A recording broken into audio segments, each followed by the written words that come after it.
What's going on, guys? Welcome back to another episode of the Met Central Podcast, episode 61, where we will be talking about the Met series that just occurred versus the Chicago White Sox, which definitely an interesting series to talk about. Similar to the way we've talked about every series, I would say, thus far. And then we will preview, of course, the series coming up against the Colorado Rockies. Before we jump into everything, I ask that you please leave a like on your way into the show, or if you're watching on replay, subscribe if you guys are new to the channel, especially if you're Met fans, and turn on your post notifications so you know when we upload or go live. We will get to your comments as much as possible. We're not skipping comments. We're not ignoring comments like we get accused of every now and then. We are going to talk about subject, and if you comment something about, if it's not on the subject, we're not going to pull your comment up until later on the episode. Just that simple. Or we might not pull your comment up at all if it has literally nothing to do with baseball. But either way, yeah, another series where they get the win. Lackluster. How could it be lackluster when they won the series? It was lackluster. Once again, leaving a series, questioning the offense. This series was very similar to the Pirates one, in my opinion. Not final score-wise, of course, but it was similar in the regard where they got outscored by a team that is far worse than them in the series, despite winning 2 out of 3. And the offense looked pathetic in the first 2 games. They were able to get the wins thanks to the pitching. And then the last game was an absolute train wreck, similar to that Pirate series. Matt, how are we feeling after, once again, and like I said, I would say a lackluster series win. That's how I'd phrase it. They won a series, so yay! Celebrations all over the place. Throw the parade. No, but in all serious, okay, they take a series win, cool, I guess, but still, when you look at the competition that they played, you should have swept this team.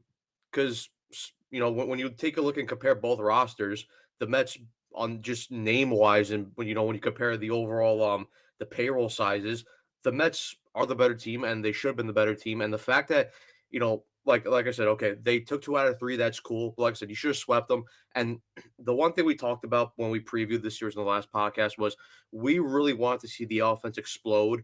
And really, in one of these games, or even in 2 games that they won, right? You really want to see the offense just explode and just take down the not the Rockies, take down the White Sox, and win a game or 2 by like 5 or 6 runs. Now, a team won a game by 6 runs this year, or 5 runs this series. It wasn't the Mets though. It ended up being the White Sox in the finale of the series. And you look at that first game, right? I mean, you let Adrian Hauser shut you down for 6 straight innings. That is not acceptable. That cannot happen. They won the series thanks to 2 sacrifice flies, but still, and listen, we talk about that. The situational hitting, and we need to see the Mets start to hit more sacrifice flies. I'm not complaining that they're sacrifice flies per se, but the fact that you only won by 2 sacrifice flies against a White Sox team, that's not a good look.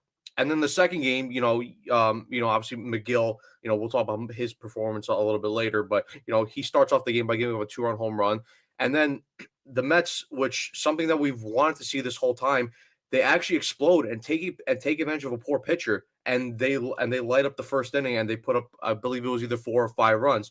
But what usually happens to the Mets offense, like we've been talking about through this entire season and even parts of last season, they have the one big inning, and then for the rest of the game, absolutely nothing until either the 8th or 9th inning where they sprinkle in one little extra run. And that game even got way too much close thanks to Jose Budo, because of course he had to make the game close coming out of the bullpen. But they ended up winning that game, and then you get to the last game of the series, which we were at, and right off the bat, Griffin Canning, which we'll talk about a little bit of his performance a little bit later, he just didn't have it. He couldn't locate the strike zone.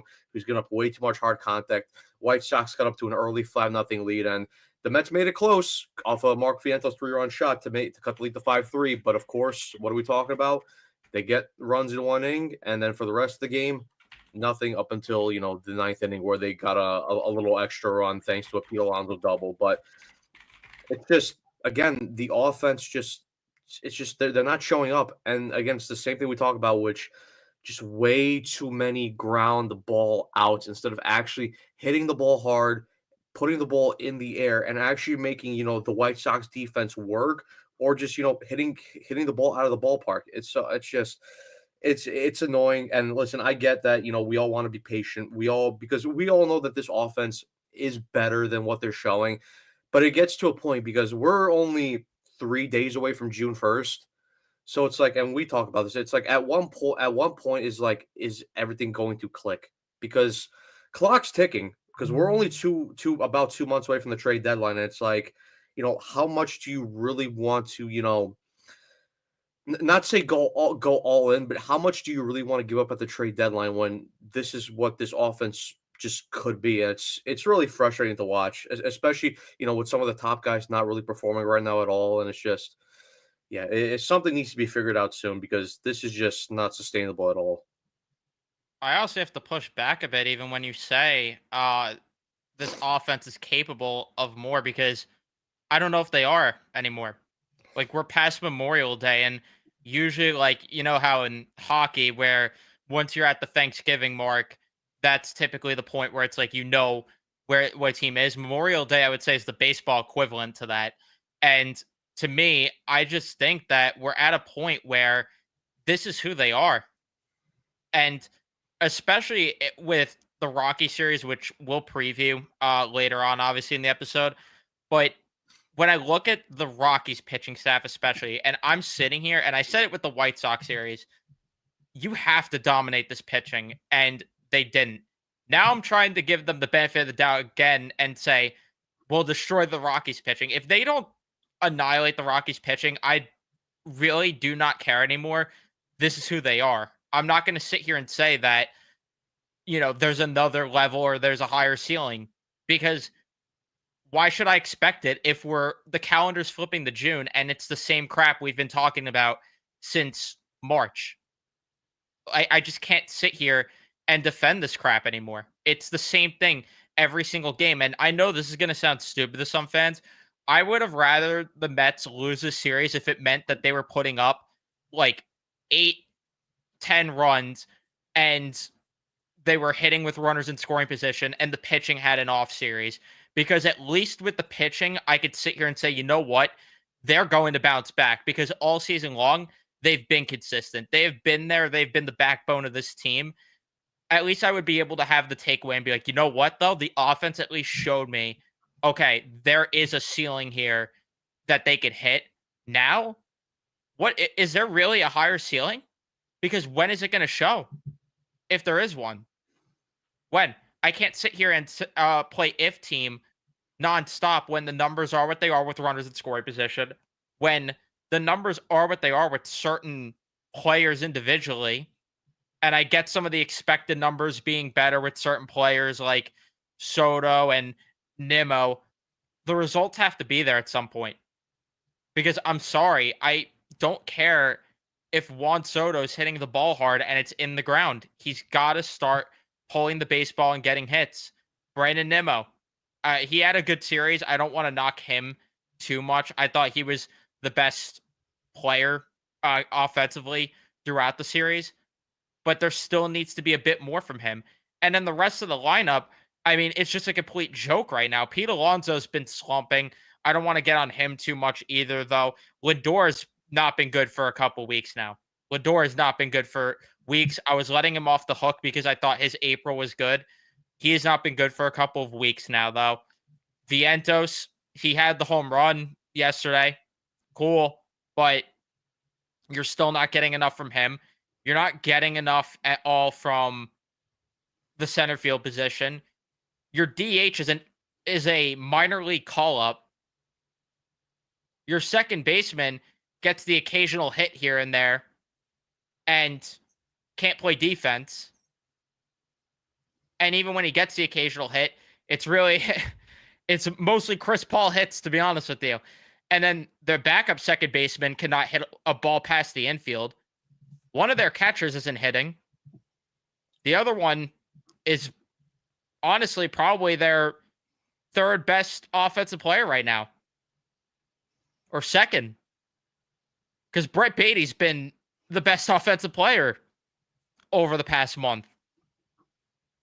For a team that employs Francisco Lindor making the money he is, Brandon Nimmo making north of 20, Juan Soto making $50 million a year. Pete Alonso going into another potential walk year, slumping now, which I'm not going to get too much on him because of that, but it's been a bad slump. It's been a very bad slump.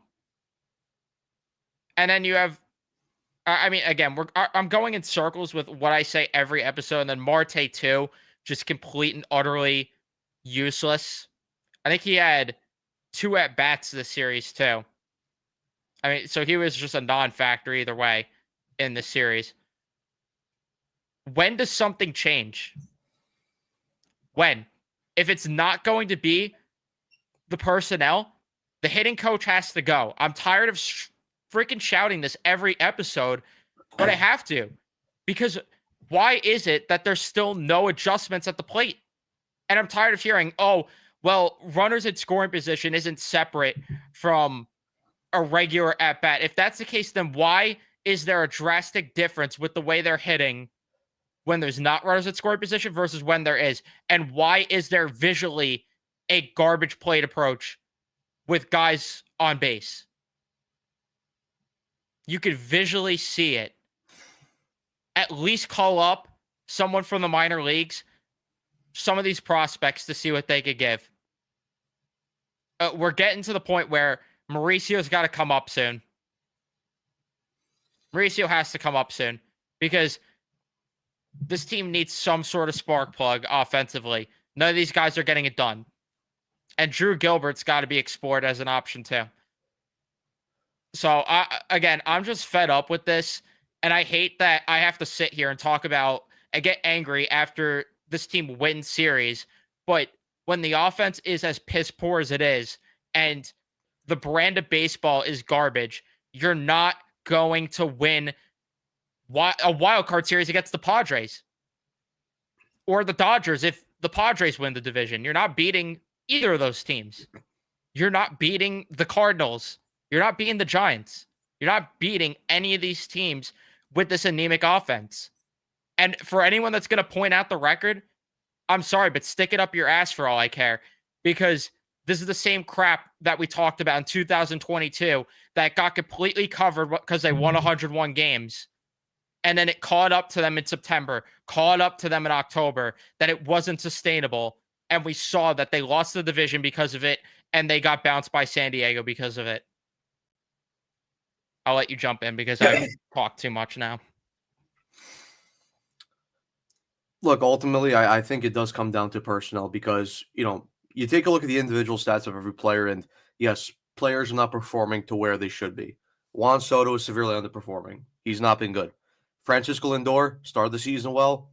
These last 3 weeks has not been good. Pete Alonso has been slumping, of course, as you mentioned. Vientos hasn't been what we saw of him last year. Nimmo, while he had a decent series this year, overall, when you look at his season offensively, hasn't been good. Alvarez not hitting at all. I mean, like you were saying, like our best 2 offensive players or best 3 offensive players these last couple weeks have been guys like Beatty, McNeil, and Luis Torrens. And like I said, Beatty was a guy coming to this year that was fighting for a spot on the roster. Jeff McNeil is a guy that is a far cry from who he was, back in 2019, 2022, when he was, considered one of the favorites for the batting title. And Luis Torrens is a backup catcher who the Mets brought in for cash considerations last year. And it's nothing against those 3 players per se, but those are not the guys I was per se expecting to be, the top offensive performers for this team, like at any point of this regular season. And then even like Tyrone Taylor has been overall solid, but still. Tyrone Taylor, while we both like him, he's Roan, he hoops, pretty much every single series, but still, that's not a guy that you want to rely on for every single series for consistent offensive success. So overall, it's like I look at this whole roster, right, and it's like, yes, like I said, players are underperforming, but not everyone is this bad, and not everyone should be underperforming to this level, and that's why I look at it. I'm like, yeah. And that's why, we always say there needs to be a change of hitting coach. Like Eric Chavez, cannot be here. And I know we talk about this every single podcast, but it's like, but at the end of the day, it's true. There is never any offensive adjustments made. It's always the same problems every single series. They're, either looking at fastballs right down the middle. They're, they're looking to swing at way too many breaking balls out of the zone, and that's one thing. Like this team sucks at hitting fastballs. Specifically, Francisco Lindor these last 2 to 3 weeks. Every single if you want to get Lindor out, you basically throw a fastball up and in because he's going to swing right under it. And again, that's been happening for 2 to 3 weeks. Why is there no adjustments being made to his swing? What's the point of Eric Chavez? Juan Soto has been hitting way too many ground balls this year. Where's the adjustments being made to his swing in order to to start hitting the ball in the air more? It's just like it's unbelievable, and they're not going to go far this year if Eric Chavez will be on this coaching staff because listen, they might win 90 plus games, but they'll get to the wild card round. And it's going to be the same thing that we saw when they played the Padres in 2022. You face a couple good pitchers. And in that case, last year it was Yu Darvish who shot him down in Game 1, and then Joe Musgrove in Game 3, and they'll be out in either 2 or 3 games. And the offensive numbers backed it up, right? Because I was looking at fan graphs right before we went on, and this is, and I'm gonna talk about a couple of things here, but ground ball rate, the Mets sit. Let's see, they are 8th in ground ball rate with 44.1. When you look at fly ball rate, they are 25th, 35.6. When you look at the pull percentage, the Mets are down in 28th, 37.8%. When you look at opposite field, the Mets are 9th, 25.2. When you look at soft contact percentage, the Mets are 6th, 17.4. And then when you look at hard hit percentage, the Mets are all the way down in 20th at 30.4%. You are not going to win a World Series in modern day baseball with that piss poor numbers offensively. And again, with the way they're hitting, because they're doing this way too much, opposite field approach, way too much soft contact, way too much ground balls. No, we've seen the formula over the last couple of years with teams winning the World Series. You got to hit the ball hard, you got to hit the ball in the air, and you have to pull the ball. And we've talked about this many times. You're wasting so much potential and so much talent with this roster because you're telling them to do things that they shouldn't do. Lindor should be pulling the ball. Alvarez should be pulling the ball. Juan Soto, listen, Juan Soto is a very good hitter, and he could hit the ball to many parts of the field. So I don't have a problem with him per se, but the big problem with him is just way too many ground balls. It's just, again, the lack of a good approach and the lack of adjustments is my big problem. And until Eric Chavez is gone, that's not gonna fix itself because even we've heard over the past couple of years and then this year, like Eric Chavez doesn't do anything. He doesn't. He basically just sits around in the clubhouse with the guys and just bullshits with them and doesn't talk to them about an approach, doesn't talk to them about adjustments. And it's like, what's the point of paying a coach that much amount of money just to sit around and do nothing? Like, shit, I'll do that. I will do that for free if you need someone to just hang out with the players and be one of the boys. It's terrible. The thing that I keep going back to, all offseason, we talked about how you need a top offense to win in this league. This is not a top offense. It's not even close to it. They went 4 for 25 with runners in scoring position this series against the White Sox. I'm sorry. I'm not seeing it with this team. I'm not, and that's why, like, I texted in our group chat that I don't know how much you go all in with this group. I don't, unless there is some sort of change in June and July with the hitting approach, and that would be magical if it happened. It seems like at this rate, I'm only buying guys with control. This group doesn't deserve rentals right now. They just don't. Well, let me get to the comments. See what some of you guys are saying before we recap the series as a whole. Pirate series repeated from Two Cats. Barry win twice against a bad team. Lose overall. The overall score, yeah. And what's going on, Two Cats? But yeah. I mean, we both said at the same time, yeah. Just garbage. Just similar to that series, carbon copy, paste.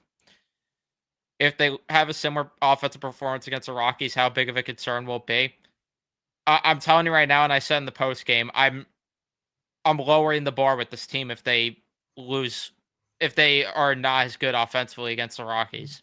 And you guys will see even more so why when we get to the preview and list off the numbers of these Rocky starting pitchers. If I don't see anything in this series, I'm sorry. I'm lowering my expectations with how far this group goes. Sorry, I don't care what the record is. I really don't. Truthfully, a series loss from Paulo saying, truthfully, a series loss to the Rockies wouldn't be the worst thing for this team. Maybe that'll open some eyes, realizing changes are needed. A decent record doesn't mean crap in the playoffs. This is right on the money. And I don't know if losing to the Rockies helps or not. If it does, then sure. But all I know is that, I mean, you're right on with the last part that the record means nothing for the playoffs. We saw that in 2022. That's why I can't understand why people are pointing to the record when we just witnessed this not too long ago. Like, were these people not around for that year or even 2021? I mean, those like losing to the Rockies, like it shouldn't even have to get to that point to warrant a change. Like anyone with a set of eyes could see that the whole offensive approach this year just hasn't been good. And that's the one thing, like, we both love David Stearns. We both trust David Stearns, but that's why I can't believe when he goes and says in a press conference that the process is good because first of all, there is no process. And Eric Shaw has basically told you that because he says whenever the ball leaves the bat, whatever happens, happens. So right away from your hitting coach, he's basically telling you that there is no process whatsoever. Basically, when we get in the box, it's just whatever happens, and that's like I can't get that. And again, it's the same problem that we talk about the Rangers. Like when there is a problem, be proactive about fixing the problem.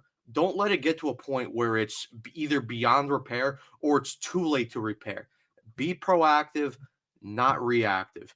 Because again, like by the way, those series went against like the Yankees, the Red Sox, the Dodgers. Listen, and I get that they won that Dodgers series, but even still, the offensive performance in that series wasn't good. A big reason why they won that series, and reality, if they had a good offense, they sweep that series, and the pitching really helped them secure that series. So it's just it's frustrating to see, and that's the one thing I'm disappointed about David Stearns because listen, maybe there's other circumstances to it that we're not seeing. Maybe there isn't a good hitting coach, another good hitting coach available per se to replace Eric Chavez. But even still, it's like we could just see from our eyes like this is not sustainable whatsoever, and it's annoying to watch. Rockies have lost 21 straight series, the most in MLB history. Let's not blow Mets us. I mean, if they drop it to the Rockies, like you'll get a rant like you never have before here. Anyone thinking this is sunshine and rainbows? I were with this team winning, needing to look closer at the travesty of an offense won't win a division, let alone a wild card. Yeah, I mean, they're not wrong. They're not wrong at all. The offense should be turning a corner, and it's not. That's why I'm saying I don't know if there's another ceiling anymore. Starting pitcher cannot carry good performances like this. Offense needs to look in the mirror, start with the hitting coach who is useless. And it's like I say all the time when you have co-hitting coaches, you don't have a hitting coach. When you have 6 alternate captains in hockey, you don't have a captain. They don't have a hitting coach at all. It's a co-hitting coach role. And both of them need to go. Let's see what else though. There is in the and I know there won't be changes. That's the problem. I'm getting worked up when there won't be. And no, this goes beyond 162 games. This goes way beyond 162. Hence why I referenced 2021 and 2022. I mean, even last year, there were some of these patterns, but the difference was you had a guy in JD Martinez in the dugout who got more praise for helping these hitters out than the hitting coach. Yeah, I mean, with 2021, like a lot of the guys, like a large part of the roster was different, and still Eric Chavez wasn't here because he was brought in 2022. But still, even when you look at from 2022 forward, the problems were there because there were still too many, huge red flags and concerns where there would be way too many times where, okay, there would be parts of the season where the offense is firing on all cylinders, but then there will be way too many large parts where everyone in the lineup is just ice cold, like what we're seeing right now. And then 2023 again, the offense wasn't efficient. And then 2024 last year, like, yeah, the offense was a bit better, but still the same problems that we're seeing this year. Okay, maybe they're not as magnified, not as bad as this year, but still they were, you could see it. And that was a big reason why they lost this series against the LA Dodgers. Because, like, let's be honest, like when we all watched that Dodgers series, and cool, when you look at some of the score lines, like the Dodgers like beat up on the Mets a couple of times in those games, but still, when you watch those games in depth, how many times in those games were, through the, the first couple innings, those games were close. The Mets had chances to break through with runners in scoring position, and then they couldn't. And then when you let the Dodgers off the hook that many times, eventually that high caliber of offense, they're going to come through, and that's what they did. And the same thing is going to happen this year if changes aren't made. Listen, this is not us being hating. We're not hating on the team. We're just being honest because we think the team could be a lot better than what they And are. we want them to be better. That's what it is. It's just we're pointing out something that's not sustainable. I mean, it's the same things that we talked about with not only the Rangers, but the Knicks. Like the Knicks in their playoff run, they've been relying on comeback wins the entire time. That's not a sustainable way if you want to win a chip. Sure, you can maybe get far, but you're not winning a chip that way. The bar is to win a chip. It shouldn't be let's get it to the championship series. But either way, let's get into the recap now, just because there's a lot to break down with these baseball games still. So in game number one, forgot to put the pitching matchup in these, but we had Clay Holmes versus Adrian Hauser, which okay. In the top of the fourth inning, Talkman had a leadoff walk. Vargas would get a double. Benintendi then hit a sacrifice fly to make it 1-0 for the White Sox. In the sixth inning, Clay Holmes works into a jam, loading up the bases. Jose Budo would come in and leave the runner stranded. In the bottom of the seventh inning, Soto gets a leadoff walk. Alonso with a single. Taylor walks with 2 outs, and then McNeil strikes out to leave the bases loaded. So once again, traffic on the bases, not capitalizing. In the top of the eighth inning, Budo works into a jam. Jose Castillo has to come in to work out of the jam. Bottom of the eighth inning, Alvarez and Nimmo hits a couple of singles there, rather. Soto then with a sac fly to tie the game up at 1. And then in the bottom of the ninth inning, Tyrone Taylor with a leadoff double. McNeil would get intentionally walked. Torrens with a single, and Lindor would walk off the game with a sacrifice fly. And the Mets would end up winning that game by a final score of 2-1. In game number 2, it was Tyler McGill versus Jonathan Cannon in the top of the first inning. Mike Talkman would walk, which is something that he did in the first inning of every game, by the way, which I found out as I was writing these out. Vargas then with a 2-run home run to make it a 2-0 game. And then, as Matt was alluding to earlier, in the bottom of the first, the Mets offense would go off and explode. Nimmo hits a single. Soto fails to get on because of some poor base running from Nimmo there. A weird fly ball to the outfield, which looked like it was caught, but it wasn't. And then Brandon Nimmo gets caught trying to go back to first there. Awkward play either way. Juan Soto got robbed of a hit there. Alonso, though, would tie the game with a home run to make it 2-2. Brett Beatty singles. And then Jared Young hits a 2-run home run to make it 4-2 for the Mets. They would fail to add more runs, though, for the remainder of that inning. In the bottom of the third, Beatty would get a single, Young with a double, and then McNeil with a sac fly to make it 5-2. The Mets would not add on any more runs beyond that. In the sixth inning, Tyler McGill loads the bases up, and similar to game one, Budo would come in to get out of the jam there.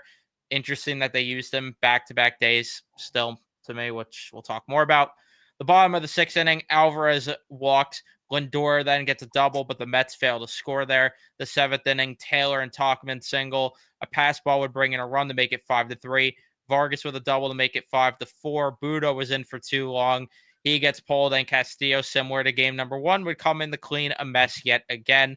And then in the bottom of the eighth inning, McNeil and Alvarez each get singles. Lindor hits a single to make it 6-4, and Reed Garrett would end up getting a 5-out save to win the Mets that game. And then in game number 3, it would be a pitching matchup of Shane Smith versus Griffin Canning.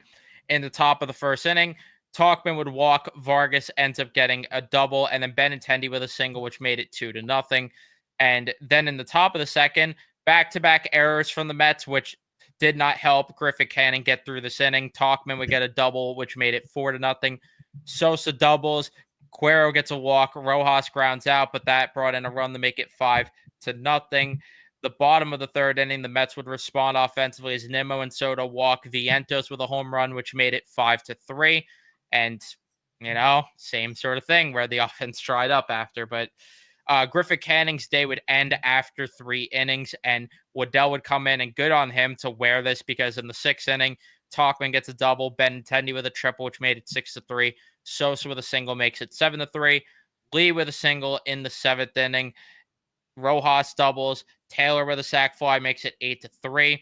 The bottom of the 7th inning, the Mets get their first hit since the 3rd inning from Brandon Nimmo. Nothing else happened. I just thought that was noteworthy because it was that long without a hit. Also, a very long baseball game here in game number 3. Top of the 8th inning, Benintendi would hit a solo shot, which made it 9-3. In the bottom of the 9th, the Mets would do their typical tease gimmick as Nimmo walks, Alonso doubles to make it 9-4. Beatty walks, but Vientos strikes out to end the baseball game.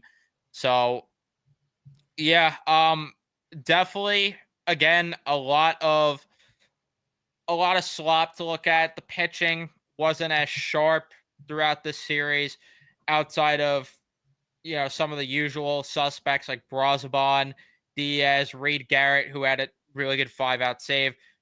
Jose Budo, though, once again, struggled. Overall, though, your thoughts with just the pitching this series, just because we talked mostly about the hitting at length throughout this series or throughout this episode. I mean, for Clay Holmes in the first game, I thought he was solid. I thought he was a bit shaky at times. It definitely wasn't the sharpest Clay Holmes performance that we've seen this whole year. Definitely did struggle a little bit with his sinker command earlier. And again, like when you look at the whole pitching breakdown, threw the sinker the most out of any pitch, 39 times, sweeper 26, slider 14, changeup 13, and the four-seamer he threw it 6 times. So, and again, not that many swings and misstuffs, which is something I want to see a bit more to Clay Holmes, because that was something that I really liked earlier on when he pitched in the season, where he was getting a ton more swings and miss stuff. Right now, he's relying a little bit too much more on the ground ball stuff. And also, like, I don't have a problem with with him switching up between ground, with him being a ground ball pitcher and then a swing and miss guy. I just want to see a bit more of the swing and miss stuff. And overall, like I said, he wasn't like fantastic, but he wasn't terrible. I thought it was a solid performance from him. I would have liked him to go the full 6 innings. Obviously, he got screwed a little bit with a couple calls from the umpire in that 6th inning. But overall, like 5 2/3, 4 hits, 1 earned runs. Would like to see maybe a little bit more cleaned up on the walks. He's gave up 3 walks and 3 strikeouts. Like I said, I would have wanted to see a bit more swing and miss stuff, especially against this White Sox lineup. But overall, a solid start by Clay Holmes and put him in a position to win a game. Budo comes in, gets out of the jam, so he was fine. Brazoban, again, he came in and just did the typical things that Brazoban does. Jose Castillo was solid, and then Edwin Diaz, who has really turned the corner over the last couple of weeks. He's looking more like a lot like that shutdown closer pitcher that we've been expecting and that we've seen over the last couple of years. So good on from Edwin Diaz, because he looks really good so far. Then, I mean, you get to the second game with Miguel on the mound, and it's a typical Miguel start that we've seen from him whenever the calendar turns to May, where he wasn't terrible, but again, he just wasn't great either. Because I mean, he allows the 2-run home run to Rojas in the first inning to put the White Sox up 2-0, and I like the fact that in that early in the game he was really attacking the zone, and he was pumping fastballs in the strike zone. But the problem is he was allowing way too much hard contact. And that was really his huge problem throughout the first 2 innings of that game. Because then really, when you look at the 3rd, the 4th, and the 5th inning, that's when he really started to, to settle down, and he started to get into a nice rhythm, and he was starting to retire the White Sox order. And again, like I mentioned with the four seamer, threw it 59 times, threw it for 71% in the zone. Slider, I didn't love his slider really. He got a ton of swing. He got a lot of swings and misses on that, so I did like that aspect. But he only threw it about 22% in the zone, so I would like to see a bit more this bit more of the slider in the strike zone per se. But I thought his curveball was solid as well. Got six swings and one whiffs on that. So overall, I like the curveball. But then the big problem we get with Megill, where he starts to settle down, and then he gets that sixth inning, and for some reason Megill just has trouble where he just cannot get past and complete a full six innings because he gives up the leadoff single, retires the next two guys, and then back-to-back walks, and then Jose Butto has to come in, and he gets out of that inning thankfully, and then Butto comes in, which we'll talk about a little bit more. He struggles. He barely gets out of that inning alive, and then Jose Castillo comes in to replace him. He pitched well again, and then Reed Garrett comes in and again pitches very well. I believe he pitched an inning and 2/3, and once again, Reed Garrett, his cutter has looked a lot more better. It has looked a lot more sharper since he, like the last couple weeks where he's really struggled with it. Again, the splitter was really good. I mean, when you look at the cutter breakdown, 5 swings, 3 whiffs, and then on the splitter, three swings, 3 whiffs. So really nice to see out of Reed Garrett. We talked about it before on the last podcast where he's really gotten back to the form and the shape that we've saw him earlier in the year. And then we get to the final game, and Griffin Canning took the mound. And overall, listen, I'm not going to blame Griffin Canning like the whole loss on him because overall the defense wasn't good behind them and the offense again struggled. But like we could be honest and say that Canning just wasn't good at all because his big problem was he couldn't locate the zone to save his life. And then whenever he did locate the zone, he was just giving up way too much hard contact. And, we were in the ballpark yesterday and, you could just hear it off the bat, just how much, how much exit velocity, just how hard White Sox hitters were just making contact on his pitches. I mean, they were driving way too many balls into the gaps, way too many balls into the outfield. And it hurt him. And, he only went about, because I think he completed the full 3 innings. So, at least he was able to do that. But then, overall, when you look at it, and the big thing that hurt Canning was his changeup location because his changeup has been one of the best pitches that he's had this year. And again, only threw it 27% in the zone, only 10 swings, 3 whiffs on it. The four-seamer wasn't strong at all, 11 swings, 1 whiffs. And overall, just Canning just wasn't good at all. But listen, it happens sometimes. It sucks that it happened against the White Sox, but Griffin Canning has been really good this year, so I can't really go at him too much. It was an off day for him. It happens, and then Waddell comes in. He goes out there and he eats 5 innings, I believe. So credit to Brandon Waddell. He went out there, he did his job, and then Ryan Stanek basically came in for mop-up duty in the 9th inning. But overall, like I said, like the pitching, apart from the last game with Canning on the mound, was solid, and then Butto for the couple times in that second game. But really, the main thing is just the offense didn't come through. So I didn't really have too much complaints about the pitching. Yeah, it's like we talk about with every single series and every loss in general. It's like we can't blame the pitching anymore when this is just the offense that they get every time. And, it doesn't excuse the fact that Griffin Canning had a rough outing. And then most of all, Jose Butto, who has just been in DFA territory pretty much the entire season at this point, as far as I'm concerned. But, it's still hard to get mad at these guys entirely when this is what they're getting. This is exactly what they're getting offensively every single time. But I do want to give flowers to Jose Castillo, just because of the fact that, this is a guy that I had no expectations for, just looking at some of the baseline numbers and even the Savant page for him. There was not a lot there that I thought, but David Stearns, once again, just doing his work. And I tweeted it the other day. If only the pitching lab, or if only the hitting lab, rather, was as good as the pitching lab with these sort of things, because I want to find that tweet, actually, that I ended up quote tweeting, saying that, just talking about how good Jose Castillo has been for the New York Mets because of a change that they ended up making with one of his pitches there, which I don't know why I cannot find the tweet right now at all, and it's absolutely driving me insane right now. Here we go. I found it. Yeah.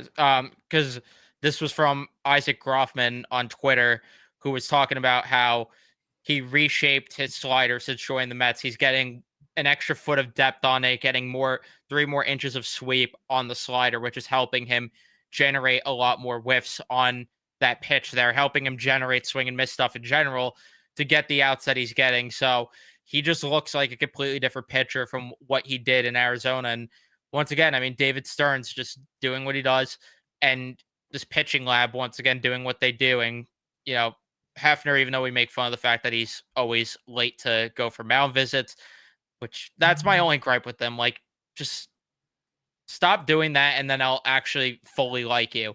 But either way, yeah, credit to him, credit to the entire pitching lab in general for getting another find here in Jose Castillo. And for a team that looked like they were really missing having that lefty, this gave them the ability to cut Genesis Cabrera, who's now I think he's signed with the team now. I think he's Yeah, he signed went with to the the Cubs or something. Cubs. Yeah. But they cut ties with Genesis Cabrera. They're able to because Jose Castillo has been effective, and they needed a guy like this once Minter went down, and while they're waiting for Brooks Raley to come back. If this keeps up, though, I mean, he's going to be a mainstay for the bullpen, and this could be, your upgrade, but Danny Young replacement at the same time. And then when Raley's healthy, that's kind of more of your Minter replacement. So I like the spot the Mets are in that regard, at the very least. Yeah, again, and it just shows you how true that statement that David Stearns talked about last year in the offseason, where he said, listen, bullpens are versatile. Like, they're gonna change throughout the season, and whether that's guys underperforming or guys get injured, or guys they take a little bit of time to more ramp up. And I mean, like you mentioned, like Jose Castillo, like they brought him in after not the White Sox, after the Diamondbacks got rid of him. And I didn't really have too much high expectations for him, but I'm like, okay, we've seen the Mets bring in some random ass relievers before, and they turn out to be good. And again, this is just another example of it. And listen, they needed another lefty in this pen because, I mean, listen, Genesis Cabrera, he did his thing. Like, he was okay for the Mets. Like, he wasn't great, but he wasn't terrible either for the most part. So listen, good luck to him that he ended up electing free agency signing with the Cubs. Hopefully he finds success there in Chicago. But I mean, yeah, the Mets desperately need a lefty, especially since AJ Minter went down with the torn lat surgery, and he got season-ending surgery. So hopefully speedy recovery to Minter, because next year we're definitely going to need him in the pen. And then of course, obviously the Mets brought back Brooks Raley, and he's not going to be back until late June, early July. So up until then, at that point, the Mets needed a solid, reliable lefty in this pen, and especially with Danny Young also going down with Tommy John surgery. So also speedy recovery to Danny Young. But like I said, the Mets really needed a lefty in this bullpen. And like you said, if Castillo's going to keep on coming up with these type of performances, he's going to be a mainstay in this bullpen. And then whenever Brooks Raley comes back, now you could potentially have two solid, reliable lefties in that bullpen. So it's a good sign. And yeah, again, it's like the Mets pitching lab just continues to work wonders. Stearns continues to find these guys. Hefner continues to do a great job with making adjustments to these guys, to their pitches and how they exactly shape them. Just like you said, it's only if the hitting lab was as good as the pitching lab. Yeah, and the other guy I want to give credit to didn't necessarily perform well, but like I said, during the recap, ended up wearing it yesterday. And Brandon Waddell, who's probably going to be sent down at some point tomorrow for a little bit more of a fresh arm. Maybe we see the return of Nunez. Maybe we see, I don't know who else could be an option, but remains to be seen on that front, because of the fact that, I mean, he went 5 innings through like 90 something pitches.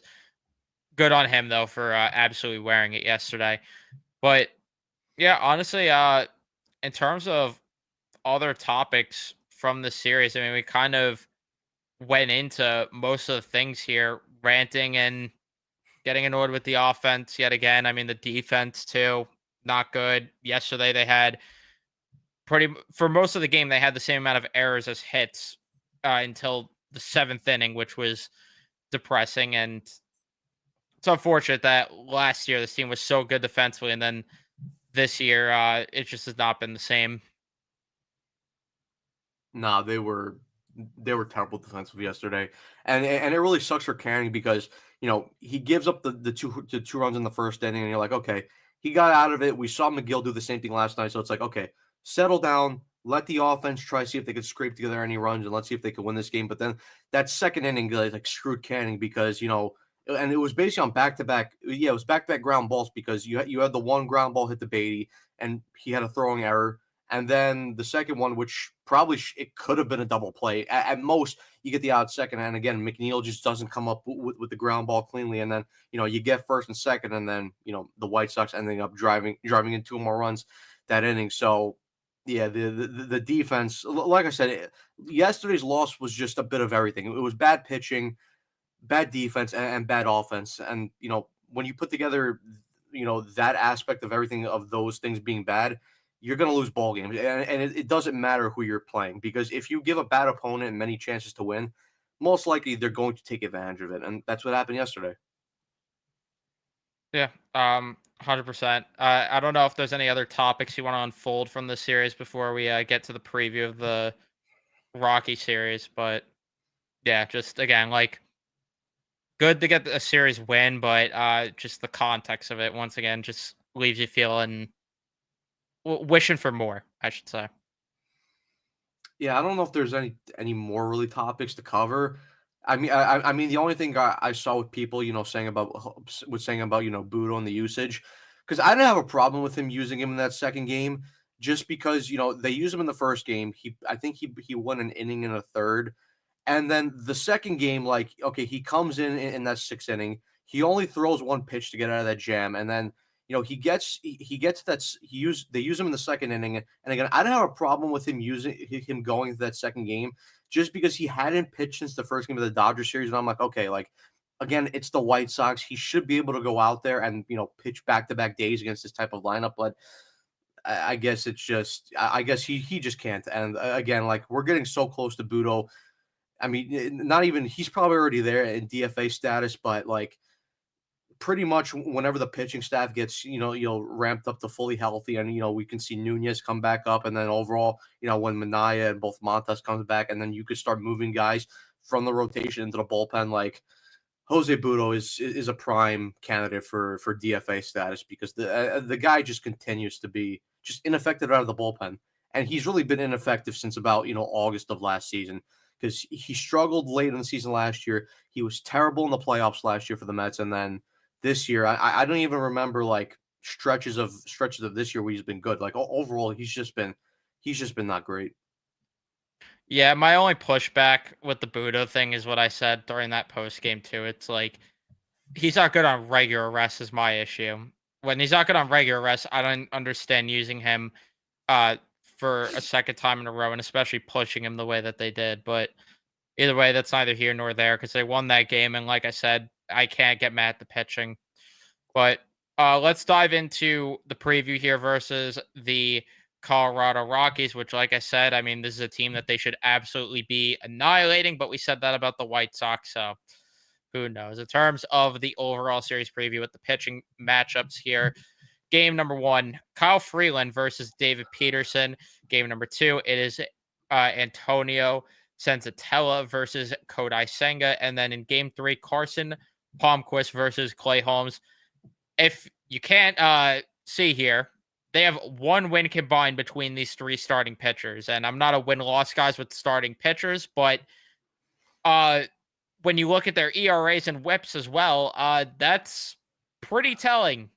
It's pretty telling, especially when you have Carson Palmquist, who has a higher whip than Senga's ERA.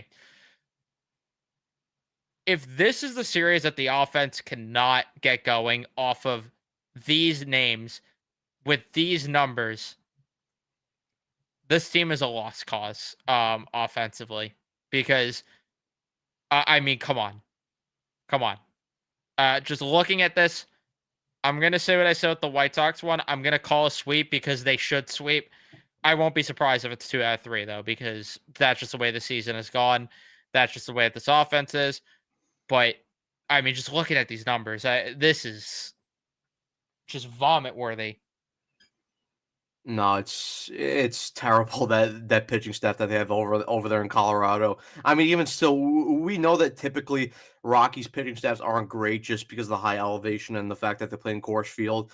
But even still, I mean, those numbers are just disgusting. I mean, an 8.78 ERA, a 2.03 WHIP, a 6.5 ERA, and a 1.94. I mean, if the offense can't break through against this pitching staff, then I mean, it's like you said. I don't know. I don't know. I will then give up with this offense at that point because I mean, Jesus Christ, those numbers are just terrible. And then I mean, overall, and then when you look at the Rockies, hitting numbers as well. I mean, they haven't been great either. Like a bunch of their top guys are underperforming as well. Like Toglia 6.28 OPS, Brenton Doyle with a 6.32 OPS, Ryan McMahon who's really struggled 679 OPS. I mean, their best offensive player right now in terms of OPS is Jordan Beck with an 8.28. So they better go out there. And it's the same thing like we said for the White Sox series. You better go out there. You better sweep this team. And not only you better sweep this team, you better destroy this team. I want to see games where this Mets offense beats up this Rockies team where, they're winning games by either 5, 6, 7 runs. And I know people are going to come over here and say that, oh, look at the last series that the Rockies played against the Cubs because the Cubs in the first game only won by 2 runs. They won by 1 run in the second game, and they won by 1 run in the third game. I don't care. But you know why? Because when you look at the Cubs offense, they've been statistically one of the best offenses in baseball. They actually hit the ball in the air for power. They actually drive in runners and score position. So listen, sometimes in baseball, you're going to have off series with the offense. That's cool.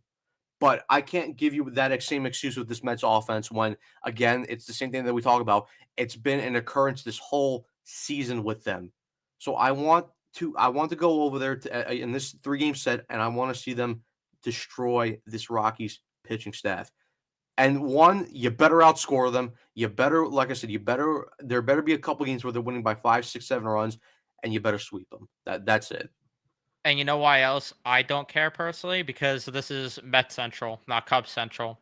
So that's not my concern. What the Cubs are doing right now. I care about the Mets and their offense righting the ship. If the Cubs are having offensive woes, then oh well, that's a Cubs problem. But either way, yeah, I mean, saying a 3 losses with that ERA is just vile. Again, it sums up what we've been talking about the entire time with this pitching. Just again, you can't get mad at them. I mean, look at the numbers that they're putting up. You just can't get mad. And Two Cats saying Freeland. I mean, yeah, Freeland's not even having that bad of a year, to be honest with you. If you look at the underlying stuff, a lot of it is the team that he's on because his FIP is 3.41. Like, it's him playing on the Rockies, which is not helping the numbers at all. But nonetheless, I mean, you should be beating this team because of the fact that their offense is somehow worse than their pitching. I mean, this is just a team that you need to absolutely destroy. I don't want to see any close games. No. That's the bottom line.